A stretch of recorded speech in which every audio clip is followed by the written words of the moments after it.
Very, very good morning, everybody. So my name is Salim, and you'll see Jonathan, who's also hosting.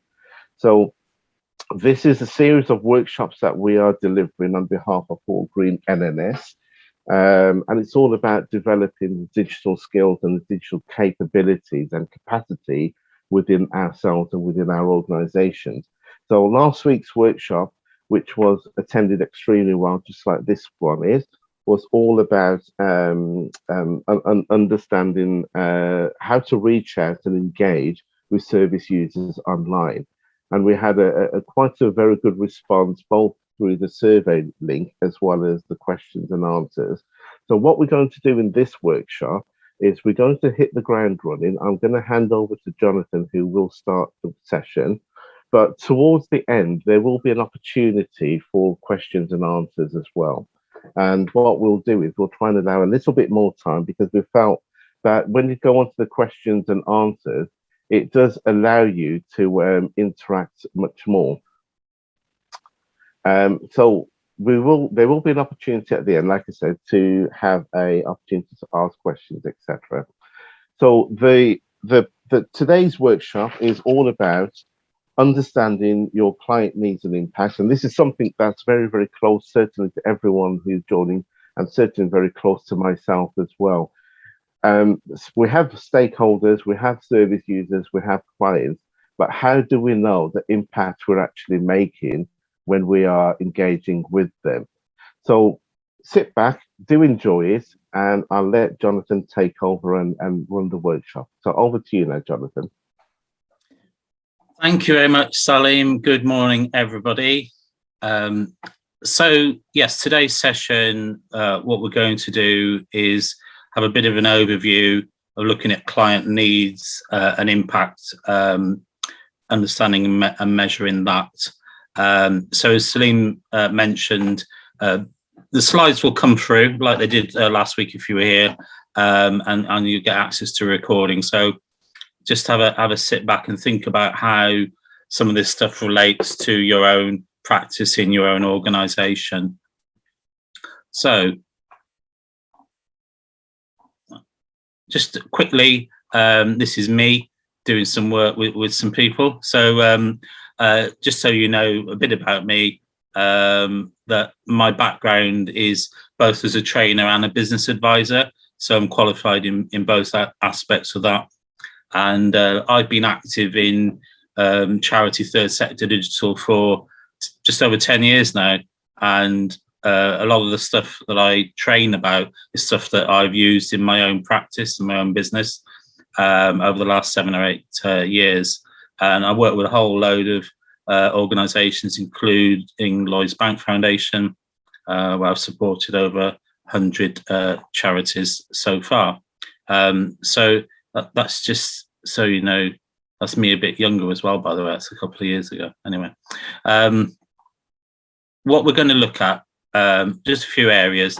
As we reflected, Salim said, going to allow a little bit more time up for Q&A at the end, because it was a little rushed. So I'm going to cover 3 aspects really relating to this subject. First, we're just going to have a quick overview of kind of market research, moving into what are some of the contemporary tools for doing online research around user needs, and moving on a bit more specifically about what does impact measurement look like, what's that about.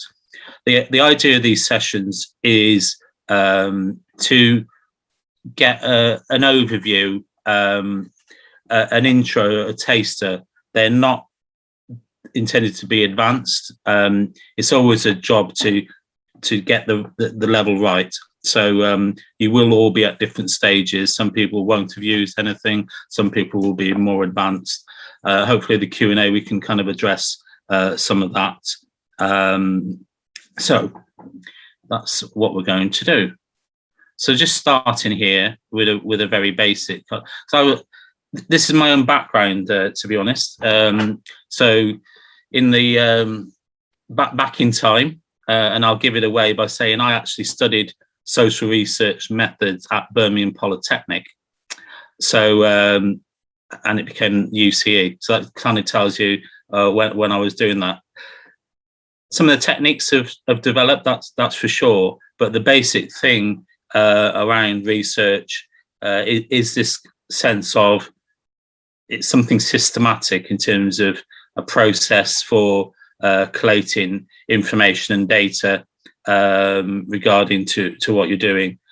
It's a fundamental part of any organization, any business process. But saying that, it's not necessarily something people always routinely do, and that's often a problem. So that's kind of first point, is to say, if you're not doing any research, any systematic research in your users, your service users, your clients, your beneficiaries, then this is something you certainly need to address. Okay. The techniques have really developed over the last few years. So really pre-pandemic, we were already seeing quite a few tools to do research online were emerging. And I think what's happened in lockdown and pandemic, we've kind of got a new emphasis, obviously, as we're all being at home and away from the office, to look at online solutions. So like in all sorts of areas of practice, this has really come to the fore. So I'm just going to cover a few here, because this would be a masterclass a day long, looking at all the methods. Just going to touch on desk research, so or what we might call secondary research. So that's using existing methods, existing information from others.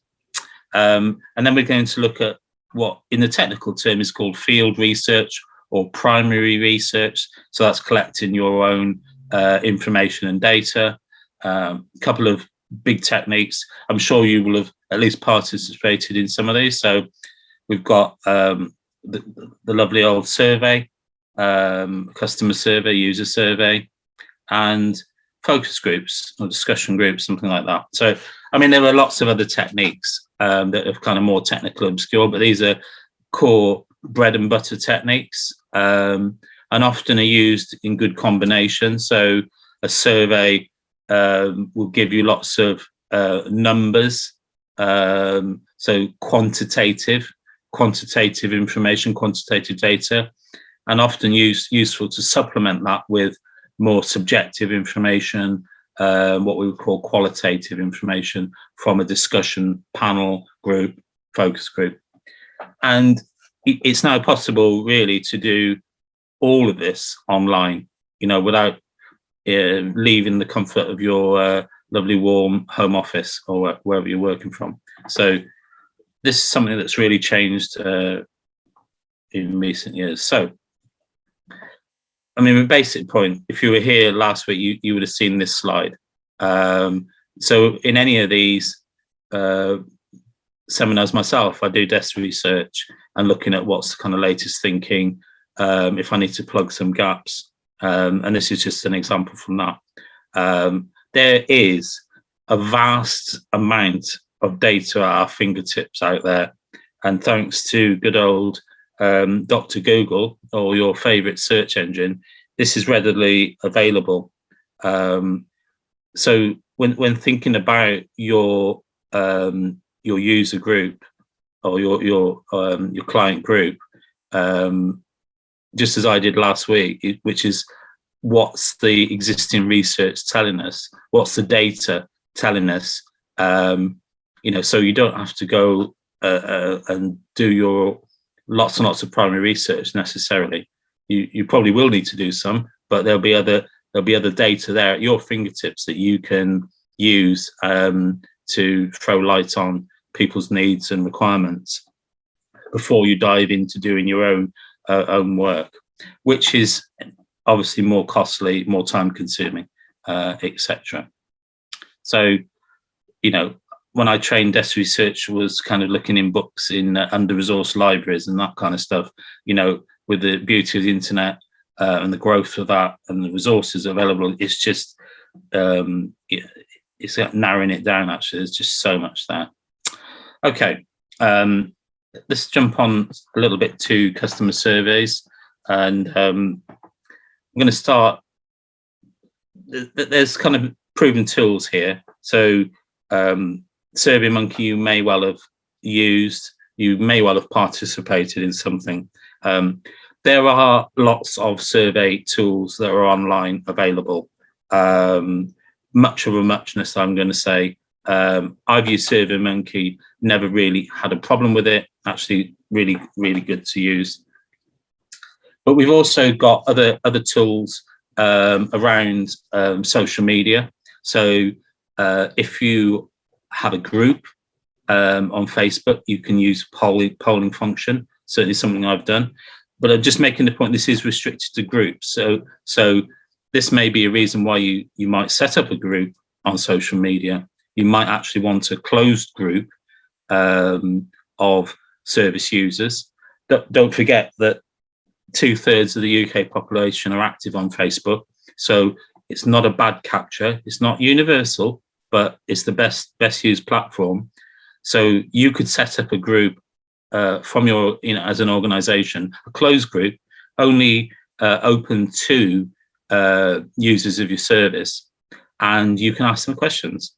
Really, really user-friendly, very interactive, great little tool there to use. And similarly on other platforms, you've got a similar polling function. If you're on Twitter, for example, where you might be more connected to other organizations, the stakeholders, you can do a poll, and you can have that up to 7 days live. So that's more open, obviously. And similarly, again, if you're on LinkedIn, they've actually got one that goes up to 2 weeks in terms of the functionality there. If you are using that platform to connect with a lot of your partner agencies and others, or you are training people who are more likely to be on LinkedIn, again, this is something that you could do. Obviously, these aren't restricted to kind of closed groups like Facebook would be, but they are still useful tools to get a gauge of views and perspectives on a subject. Okay, so just very quickly, I'm not getting any commission by the way from SurveyMonkey here. It's just something I've used, tried and tested. It's easy to set it up, easy to design a survey, really. And one of the good features is it gives you a range of collection tools, channels that you can integrate very well in terms of giving people a link on the website via email processes and through social media collection forms. So you can integrate it into other channels. That's a neat little feature, and it's useful to see actually, how many responses you get through each. Direct email usually wins that, but that's quite smart. As is the auto collation of data. So through all the responses, it will start to give you percentages and that kind of stuff. Very, very useful. So it stops you the need to actually do it yourself. And we all like free, don't we? You can do a free version. Now, you are limited to the number of questions, and you can't brand it on your own organization, but that may not be an issue. And then there's paid versions from about £30 a month, but you might only want it for a month or two. So these are fairly cost-effective solution here. Okey-doke. Here we have, I'm not going to go through all of the social media polls, by the way, here, but just to give you an example. So where in SurveyMonkey would give you a set of questions, I think the free version is up to 10 questions, and you've got open questions and closed questions, multiple choice questions, different options. Obviously, with a poll, you're limited to kind of a question with options. And this just happens to be the one on LinkedIn, but the ones on Facebook, Twitter are very similar, where you've got, you can give people options and then sort of set the duration there in terms of responses. So very kind of short, sharp, works very well on social. Massive trend on LinkedIn. If anybody's on there, it's just, poll galore at the moment. Some of them can be fun. I mean, or kind of a more serious kind of subject, but a nice little tool to have in your toolbox. Okay. This focus groups, I'm sure a lot of us have been in them, in discussions where somebody's facilitating. There's a kind of set of kind of broad questions. This can really now be done online, and in fact, an awful lot is being done online, because there's no particular need really to meet up face to face. So you're saving time and money in terms of doing that. Because I mean, obviously, you need to be careful in terms of you're not excluding people who don't have any IT or don't have any bandwidth or any data on phones and stuff. I'd be the first to say that's an important consideration. But in the main, people do, and you can use. So I'm just going to look at Zoom as a screenshot suggests there. So again, there's other tools you can use, like Teams and others, but Zoom's the one I use. So it's got a number of features that kind of enhance the user experience. Obviously, I'm using this now, which is screen sharing. So that's loading imagery or a presentation or stuff from your own computer network on for people to kind of look at and consider. Very easy to do from the bottom of your screen. But there's other tools as well. You can kind of do. There's a virtual whiteboard tool which is quite useful, and there's also again polling. Actually, you can do. These are good from a consultation point of view. I think what I would say is you need a mix of kind of dialogue, Q&A dialogue, and these tools. So don't be tempted to go too heavy on them. Maybe use a whiteboard session, maybe the odd poll, but don't go overboard because it can get a little bit kind of distracting. You can also use breakout rooms. Useful if you've got a bigger group of people that you're looking to put, perhaps, less than half a dozen in a group for discussion. Pluses and minuses, of course, of that. I quite like whole group discussions, but at the same time, I recognise that some people are inhibited by a large number of people. And certainly if you've got a big Zoom, I've been on with sort of 40, 50 people, it's unwieldy. Nobody's hard to facilitate, and, hard for some people to get their voice heard. So that was certainly something to break down. But something today where we've got a smaller number of people, I'd probably stick to kind of the main group discussion. So there's other tools as well in there. I'm just going to give you a taste of that. So let's think about impact measurement, and this may be something that some of you have done or considered, but I'm guessing some of you may not have done. So let's just think about the process here. I'm trying to get not too technical here, but it's a 6-point process. So the first thing to do is think about and document what it is you're seeking to do. What's the change you are seeking to achieve? It could be improved educational levels. It could be improved health. It could be improved integration in society. It could be a whole number of things. That's the vision that you've got as an organization. And then actually how you achieve that vision is regarded as your mission. So how you create that change. So this sounds very obvious and basic, but it gives you that your first step is to have that clarity of exactly what you're seeking to do.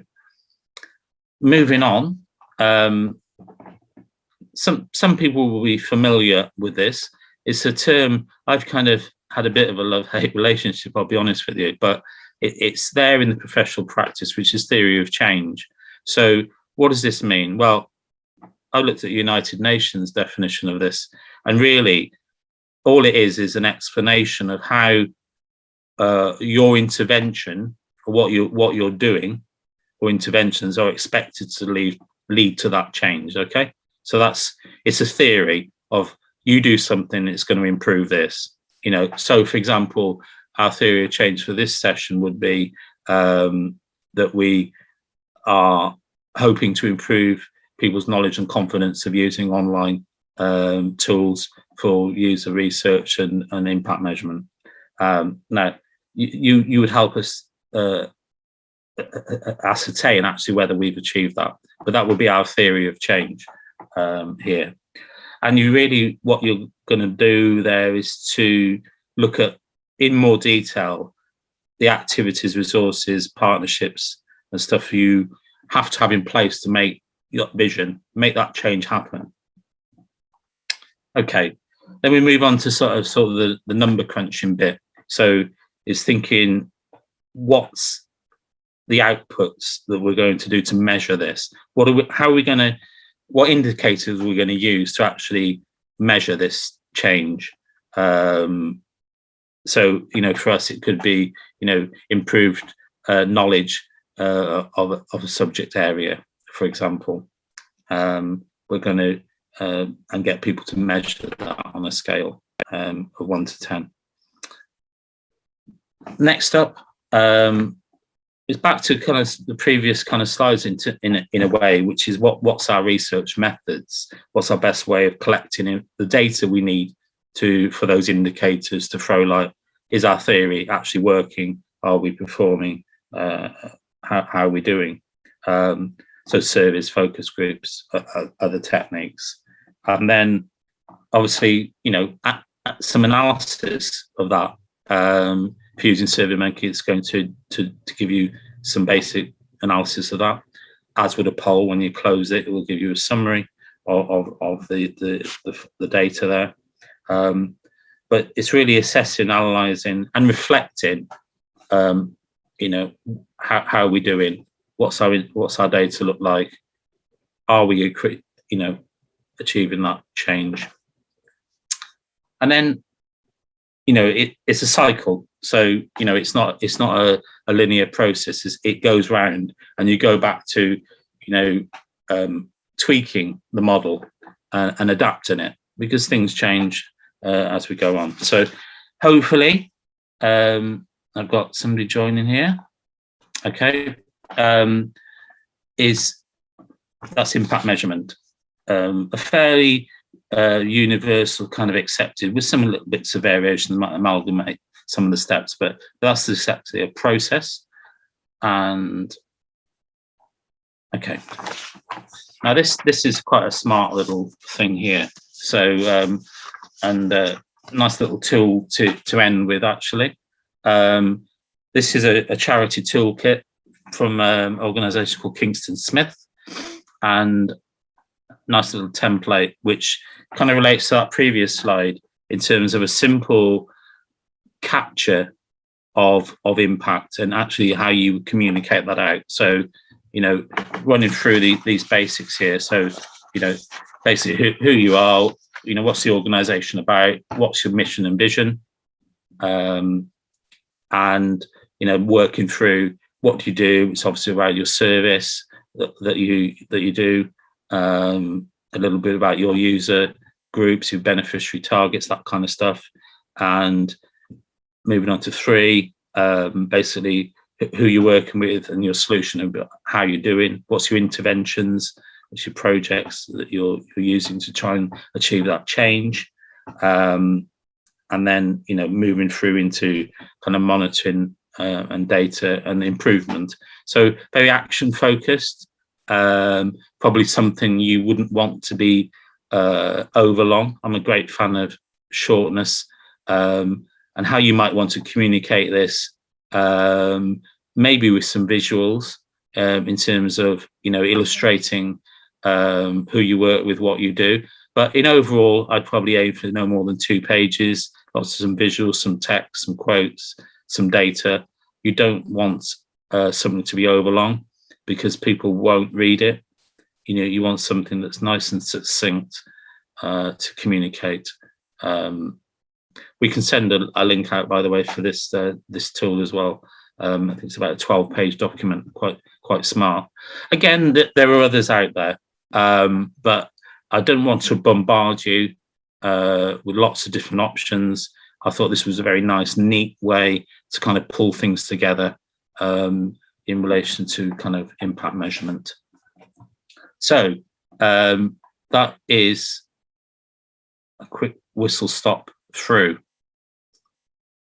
and plenty of time now to kind of go back over stuff. Other general questions, queries, not sure. That's your starter for 10. And see, Salim has reappeared. Thank you very much, Jonathan. Like Jonathan said, this is a very much a whistle stop tool. It's an area that we all are working on, and we all need to perhaps look at the ways we are doing this and how we can actually improve the way we are doing it. And it's interesting because this workshop today has been put together based on a survey that was carried out some 6 months ago.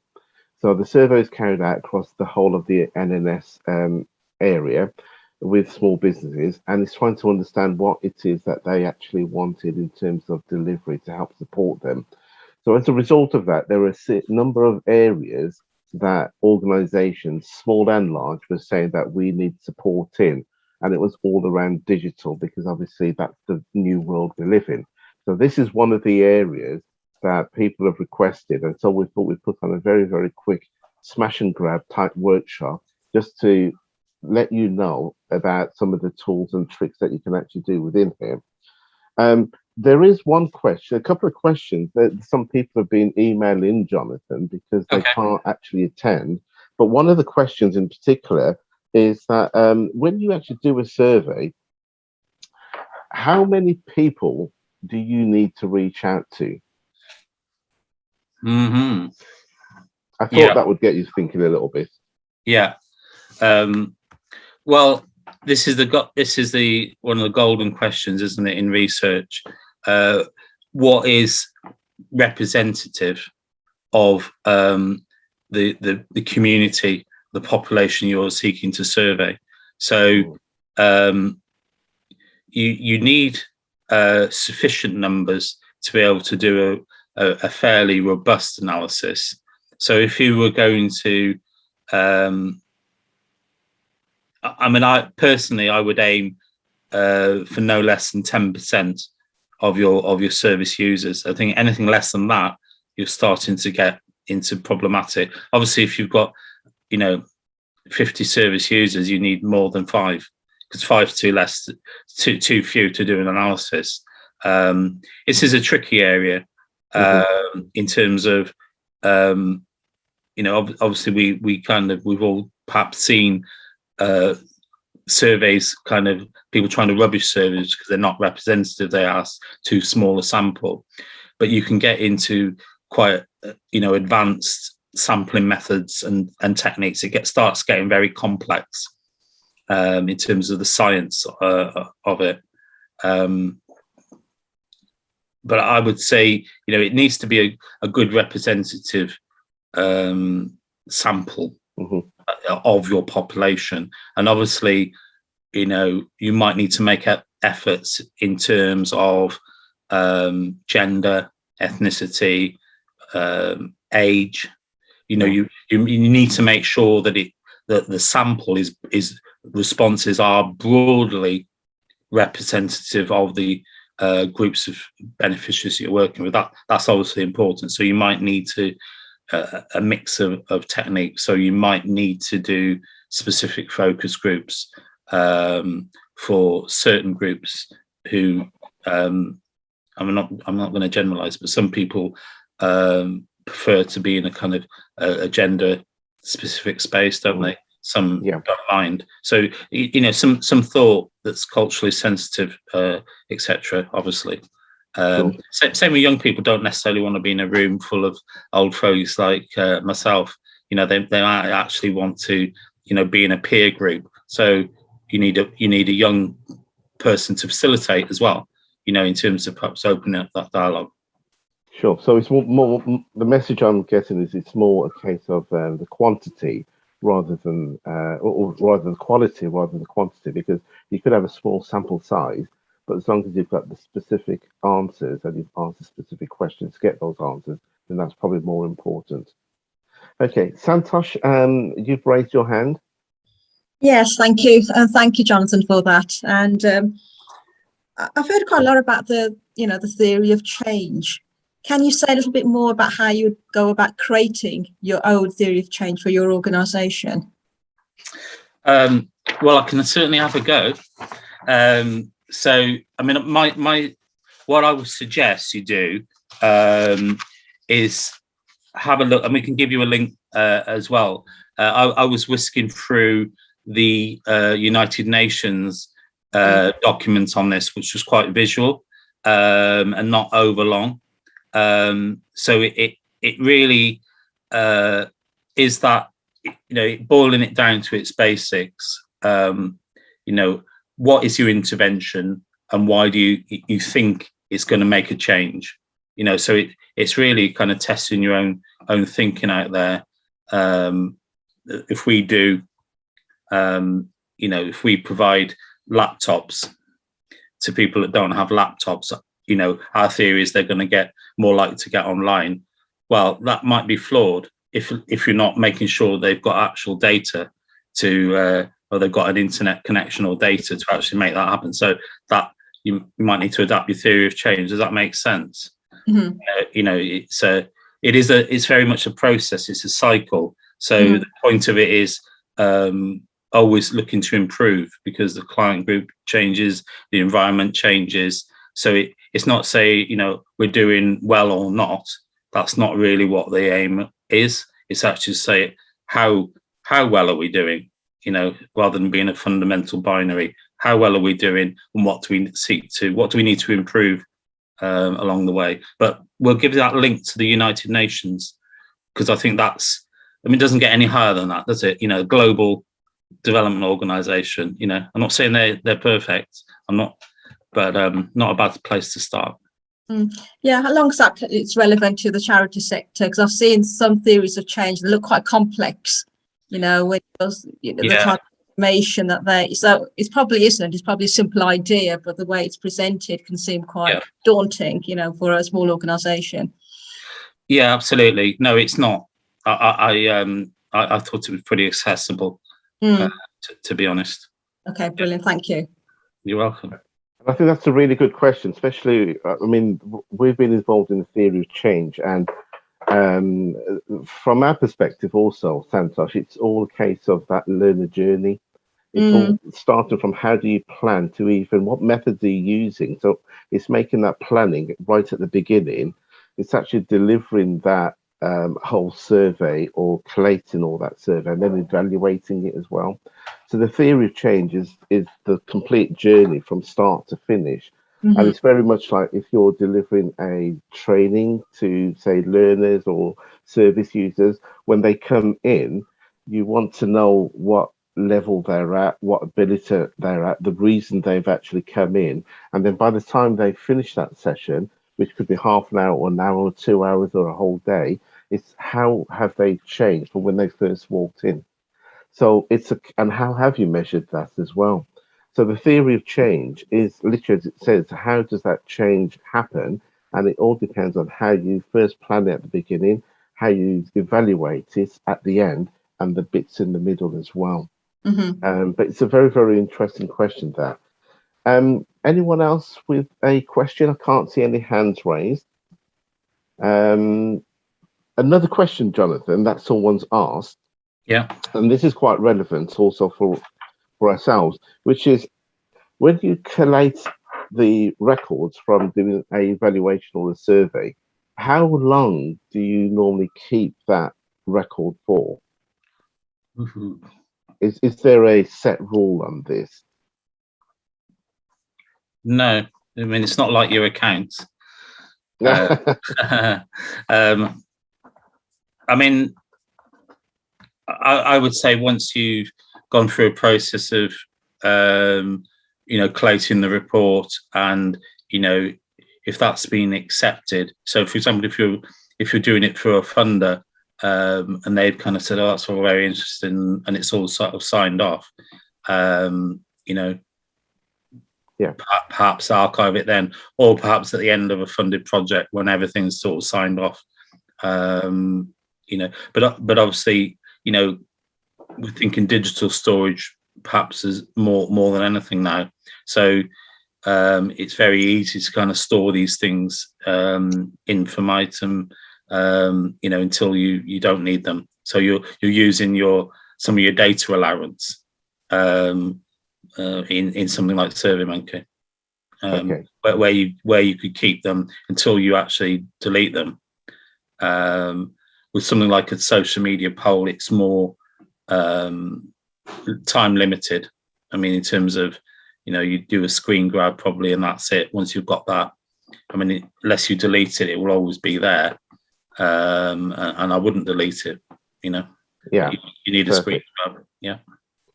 And I suppose that another word that's come out from this whilst you were talking is the word co-design, because what funders like is co-design. So where you can collate research information or survey information and put that into, say, an application, be it for funding or extra resources, wherever.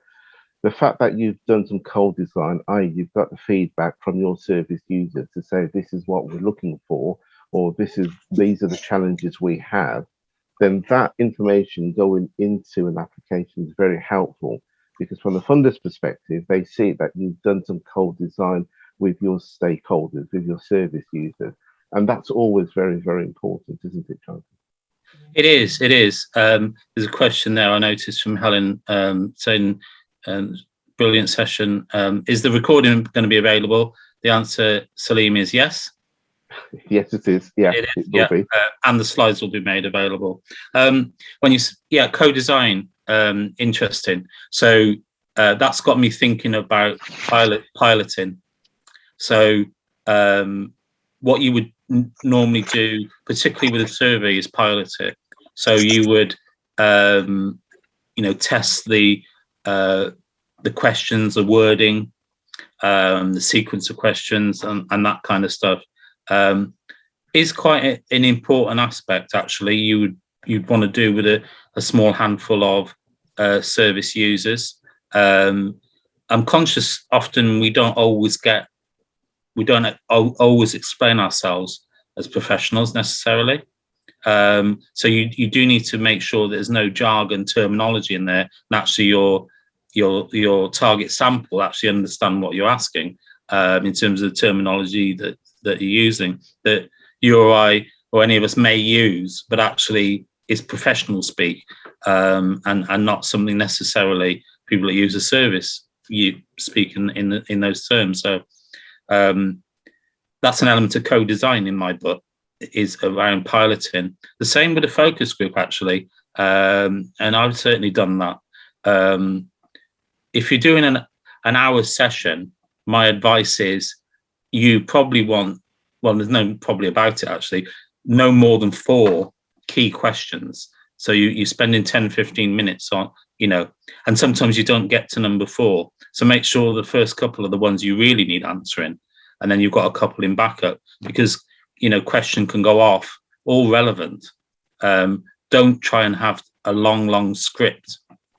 But this is, again, something you really want to co-design with your research subjects, to actually, are those the right questions? Are those the questions they actually want to ask?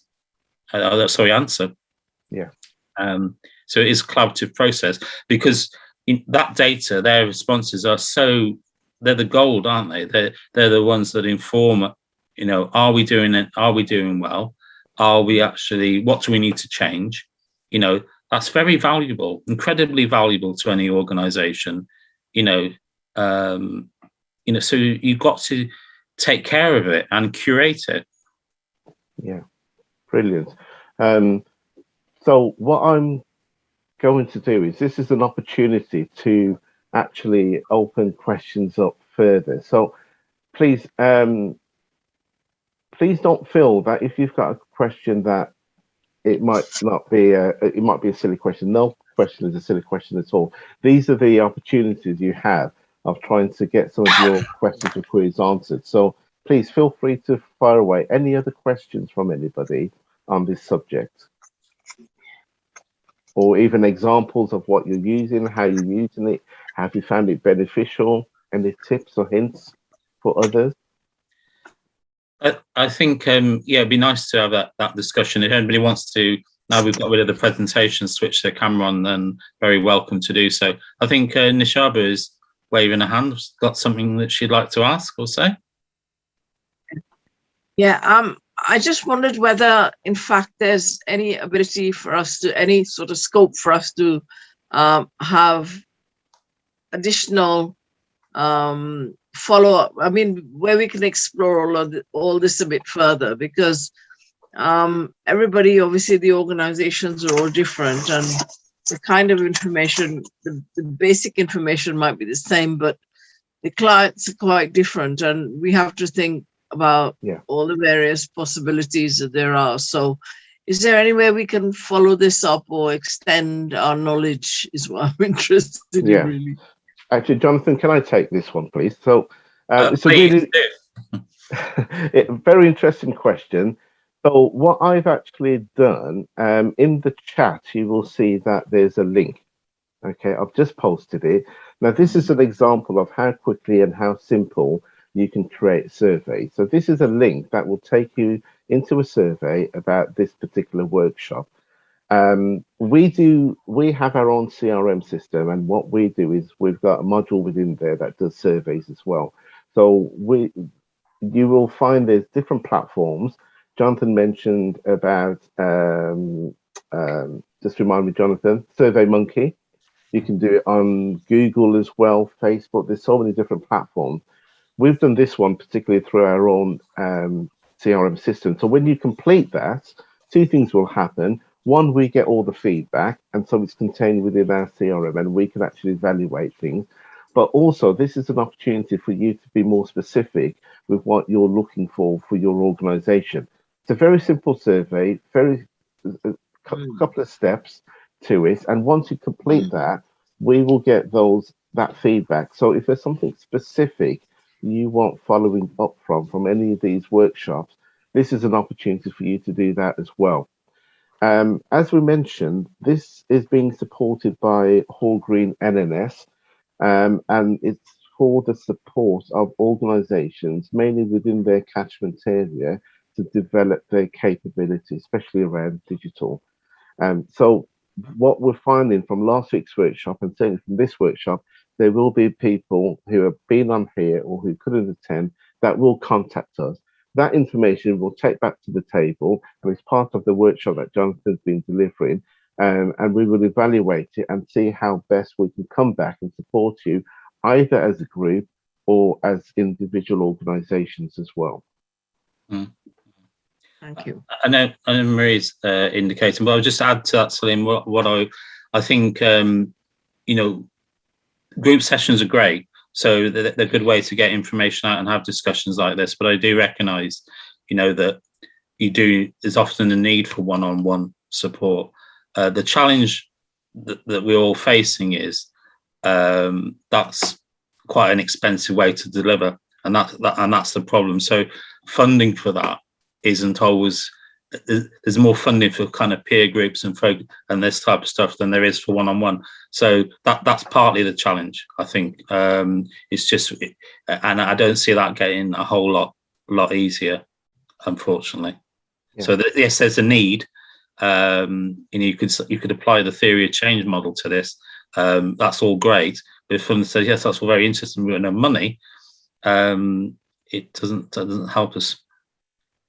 Sorry to be negative. I'm not a negative person, as you know, Salim, but I'm a realist. So I think Maria wanted to say something.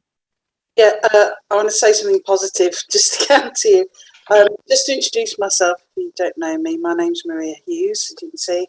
I work for Birmingham LGBT, a health and wellbeing charity for lesbian, gay, bi and trans communities. And I work as part of the Ageing Better in Birmingham programme, which is why I'm sort of connecting myself to the various NNS in Birmingham. I don't know if you're aware, but there is a body that BVSC have set up called the Community Development Practice Hub. And I know this because I sit on its advisory group at the moment. The website for this group is now live, and in a minute I'm going to put it in the chat, although I can see that I can only send it to either Jonathan or Celine. But if I put it in, if you can share it or something, yeah. That's not open to all. But essentially, this what this is trying to get together a body of evidence about good practice in community development, and that will include things like surveying service users, looking at needs, finding and measuring impact. And we're hoping it's going to be developing into a place where people can ask each other those questions. So, you know, if you need a bit of support, in fact, we've already got a Slack group set up. I don't know if anyone uses Slack. And that's the kind of place where you can pop on there and ask a question, or you're struggling with something, or you wonder if someone else has had a particular similar experience and what they did about it. So in that way, that very much peer support that is kind of, well, free, I guess. And as far as I'm aware, that BVSC will be supporting the practice section on its website for the foreseeable future. So that'll be a way of getting in touch and also sort of connecting with people. So I'm hoping that that's kind of a one place at least where people can, you know, get some. Just pop it in there. You cannot chat with Jonathan during this meeting. Okay, Celine. Okay. Yeah, we have that. So what I'll do. Yeah, so as I say, what we're even doing at the moment is looking for members to join this hub, and membership is basically, you know, you sign up and then things like you're invited to use the Slack and answer each other's questions, and we have a fortnightly networking drop-in session so that people can get to know each other. I can certainly send you more information as well after the meeting that we've got this afternoon with this advisory group. But yeah, I mean, it's one way, as you say, Jonathan, there's not quite often small charities, community groups are expected to provide evidence of need, evidence of why they're needed. They're not necessarily always resourced to do it. So at least one thing we can do is actually support each other if there's sort of know-how in the city. So that's what I wanted to contribute. Thank you very much for that, Maria. Yeah, thanks for sharing that. Yeah, I mean, often, you know, the requirements put on organisations are over and above actually the amount of funding they've had to deliver a service. So I've certainly come across, you know, those requirements for impact measurement, to my mind, to be really excessive in terms of a fairly small grant fund, actually sometimes even more excessive than for a big grant. Yeah, I can never quite understand why that's the case. There are a lot of, you know, resources out there, and it's good to hear that, you know, something's been pulled together as well. You know, so around impact measurement, you know, that there's quite a few around the charity sector.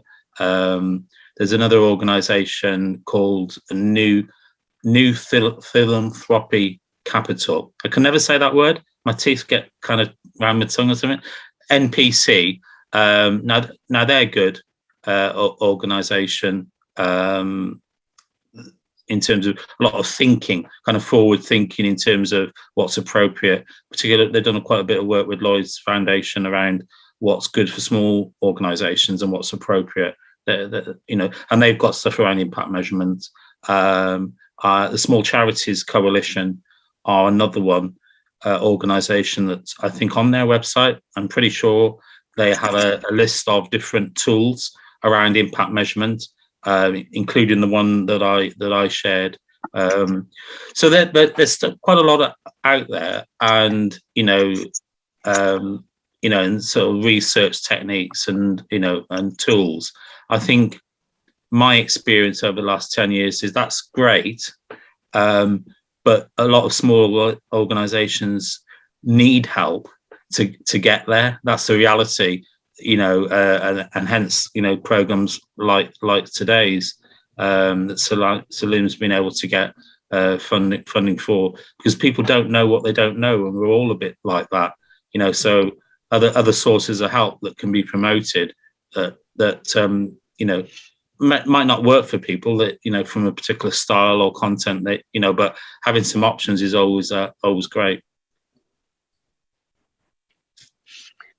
Thank you. So are you going to put together a summary sheet of all the advice areas that you suggested, just so that we could refer to it afterwards to explore it a bit?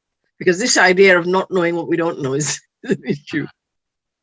Yeah, I quite like that expression. Yeah, and it applies to us all, Shabba. It really does.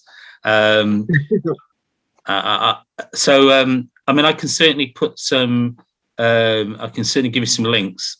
In terms of that's not a problem. Yeah. Yeah. Thanks. Yeah. Perfect. So just looking at the timing, and just a couple of minutes left, so I'm just trying to reach out. Is there anyone else who has got any feedback on this workshop, or any issues around impact measurement or surveys that you've been trying to address but you just can't get your hand around it? Anyone at all?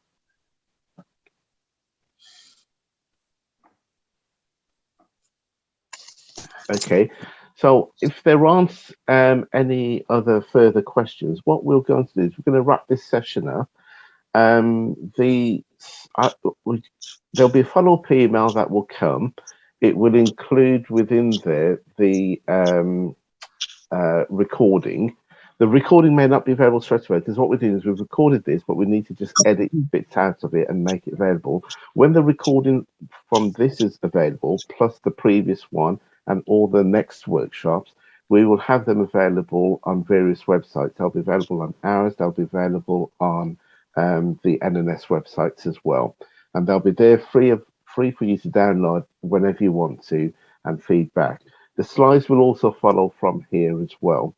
We are doing a number of workshops, and these will carry on all the way through till December, and they're going to come fairly swiftly, one a week, some maybe twice a week.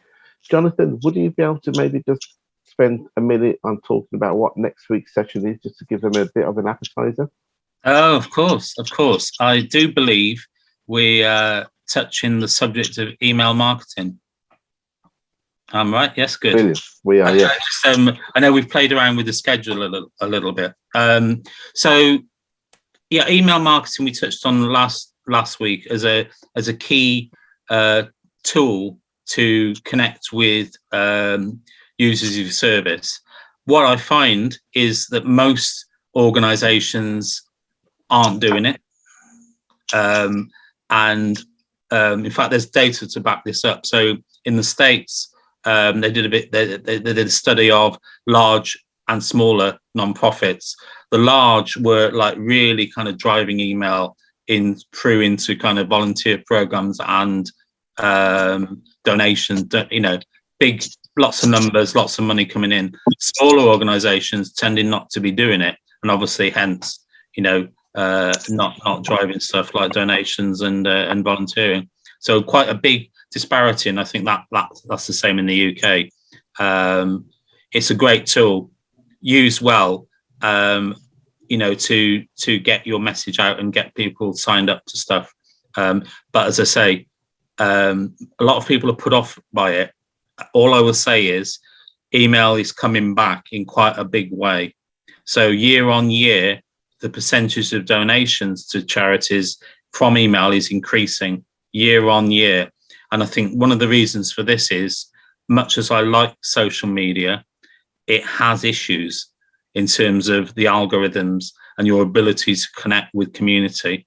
Actually, email is a way to get direct connections, and you'll get a better return a higher click rate on email than you will on social media by a considerable margin. And I'm sure, Salim, you're the same with this program. People book on via email. You might pick the odd one up through social, and it's always that balance. 80-90% is via email. Absolutely. It's so, still the most popular choice of communication and the most effective one as well. But we all do it, but how effectively are we doing it, and how can we improve the way we're doing it as well? And so what Jonathan will hopefully go through next week is look at how we can develop that a little bit more further. So we are doing the emails, but how can we use it as a platform to market out to our stakeholders, to our service users, whoever they may be, to new potential customers as well, and engage with them. So if you're able to, we'll send out an email with the link to join for next week. And hopefully, if there's no further questions from today, we'll look forward to seeing you all next week as well, if you can make it. If not, recordings will be made available for these sessions anyway. Okay, so unless there's any further questions, then we will end the session here. And please look out for the following email with the slides and recordings as well. Thank you very much for all your help, guys, today. Really enjoyed it. Yeah, thanks everybody for coming and your questions.